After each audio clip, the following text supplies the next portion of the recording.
This lesson 5.1, Solving Inequalities by Addition and Subtraction. We're going to solve the inequality x minus 12 is greater than or equal to 8. I'm going to rewrite that problem so it looks a little nicer for you. We're going to solve this just like if it were an equation, except we're going to watch and be careful not to switch our sign here with the greater than or equal to. Since it says to minus 12, we're going to add 12 to both sides. That will leave us with x greater than or equal to 20. And that's our solution. Now we'll need to learn to graph these, so we'll draw a number line. And you just need a part of a number line. Start the numbers so that we have like 18, 19, 20, and so on. Equally space and number them. Don't create larger jumps. When this says greater than or equal to, that means you're going to take and put a circle at the 20, and you're also going to color the circle in because 20 is part of the solution since the equal is there. Then it says x has to be greater than that, so then we're going to actually shade on the number line to the right. Now you're going to actually do your shading on the number line itself, not up above the number line. So you're going to need to darken it enough that I can tell that you've darkened and shaded, and then put your arrow on the end so I know which direction your graph is going. So if you have to graph and you have greater than or equal to or less than or equal to, it's a closed circle or a colored circle. Okay, if you just have greater than or just less than, then you're going to have an open circle because you're saying that value is a starting place, but it's not really included as your solutions. Alright, let's take this inequality here at the top. 22 is greater than m minus 8. We're going to get everything away from m. Since it says minus 8, we're going to add 8 to both sides. So then we'll bring down and have 30 greater than m. Now that's a good solution. When you graph it, you'd have to be careful graphing in that form. Let's go ahead and make a small number line. Let's start with 28, 29, and 30. We'll make our graph pretty small there.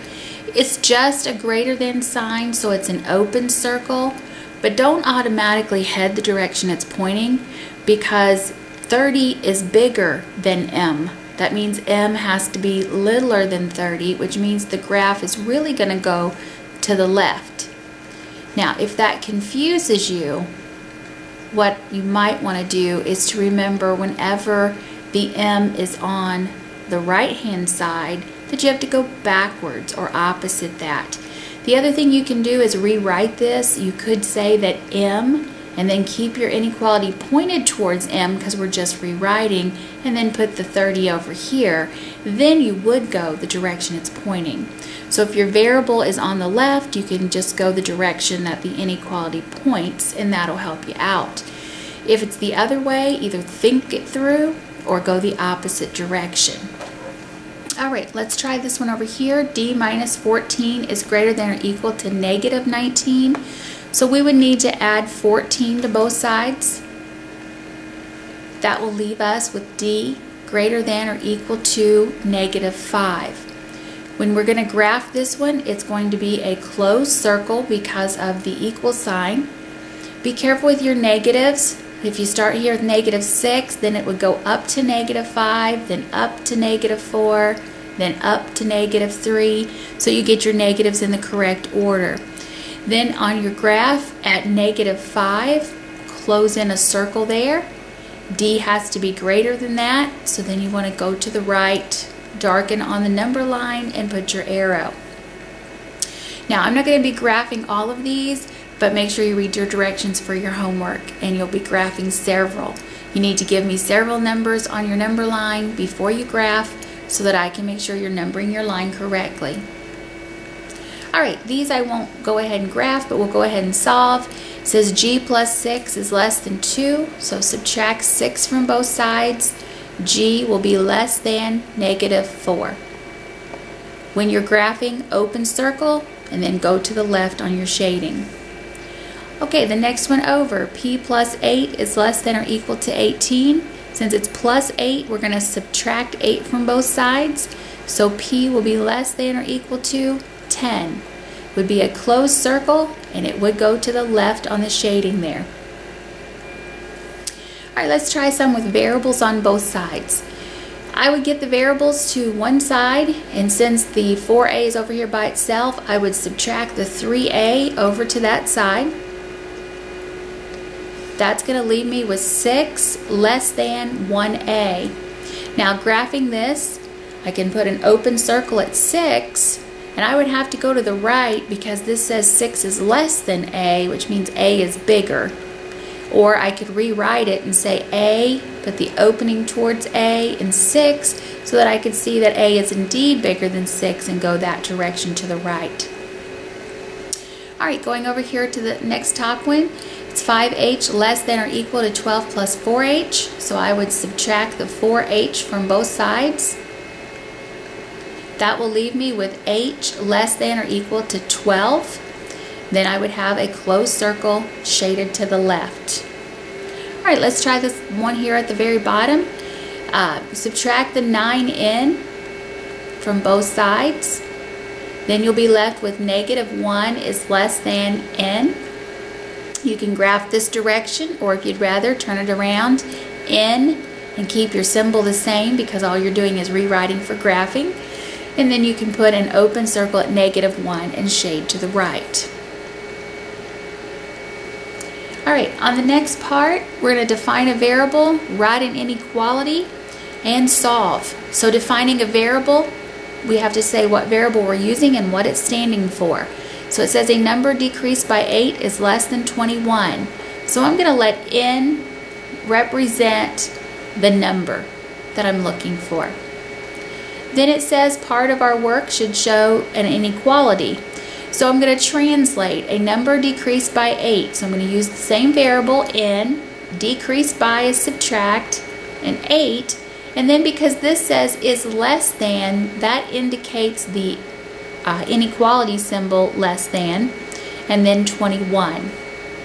Then it says to solve, so I can rewrite this over to the side and actually solve it so I don't mess up the two things that we're looking for there. So then I'm going to add 8 to both sides, and then I'll see that n is less than 29. Alright, going to the last one here. The sum of twice of a number and 5 is at most 3 less than the number.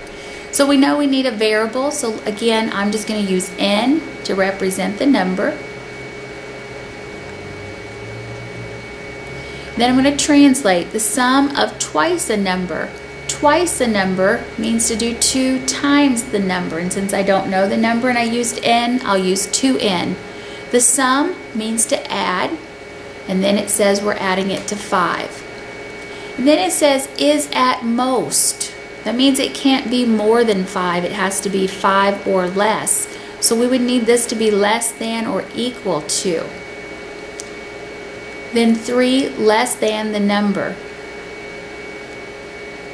So we take the number, and less than here, because it doesn't have an is a subtract sign, and then the 3. So the sum of twice a number and 5 is 2n plus 5. Is at most would indicate less than or equal to the other side. 3 less than the number would be the number minus 3. Then we'll go ahead and we'll solve 2n plus 5 less than or equal to n minus 3. So I'm going to subtract the n from both sides first and have n plus 5 less than or equal to -3. Then subtract the 5 from both sides, and n will be less than or equal to -8. So I've got my define a variable, my inequality, and my solution. And those are the things we'll look for as we're looking at our work. Alright, what I want you to do for homework is on page 286, numbers 2 through 10, the evens, and then also numbers 20 through 32, the evens.